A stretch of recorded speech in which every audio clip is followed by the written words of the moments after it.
एक बार की बात है, एक आरामदायक छोटे से गांव में लूना नाम की एक जिज्ञासु और बहादुर लड़की रहती थी। लूना को अपने आसपास की दुनिया की खोज करना पसंद था और घूमने के लिए उसकी पसंदीदा जगह जादुई जंगल थी, एक रहस्यमय जगह जहां पेड़ रहस्य फुसफुसाते थे और फूल चांदनी के नीचे चमकते थे। एक धूप भरी दोपहर में लूना ने अपने बैकपैक में कुछ स्नैक्स, एक टॉर्च और अपना भरोसेमंद नक्शा पैक किया। उसने जादुई जंगल में पहले से कहीं अधिक गहराई तक जाने का फैसला किया। जैसे ही वह घुमावदार रास्ते पर चली, उसने पेड़ों के बीच से एक टिमटिमाती रोशनी को झांकते हुए देखा। घास के मैदान के बीच में सुनहरी पत्तियों और चमकदार तने वाला एक लंबा प्राचीन पेड़ खड़ा था। पेड़ के नीचे लूना को उसके आकार का एक छोटा सा दरवाजा मिला। उसने धीरे से खटखटाया और उसे आश्चर्य हुआ। दरवाजा धीरे धीरे खुल गया।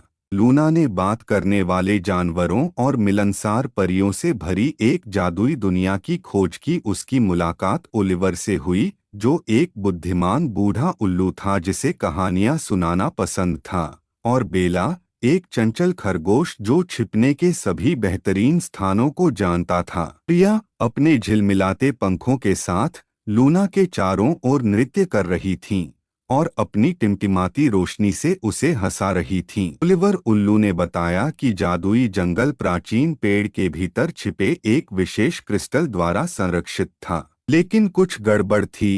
क्रिस्टल ने अपनी चमक खो दी थी और जंगल का जादू फीका पड़ रहा था। लूना जानती थी कि उसे मदद करनी होगी। ओलिवर और बेला के मार्गदर्शन से लूना ने क्रिस्टल के जादू को बहाल करने की खोज शुरू की। उसने मंत्रमुग्ध घास के मैदानों से होकर यात्रा की, चमचमाती जलधाराओं को पार किया और इंद्रधनुषी रंग की पहाड़ियों पर चढ़ी। रास्ते में उसने पहेलियां सुलझाईं, खोए हुए जुगनुओं के एक परिवार को उनके घर का रास्ता खोजने में मदद की, यहाँ तक कि एक शरारती प्रेत को भी परास्त किया जिसने उसे धोखा देने की कोशिश की थी।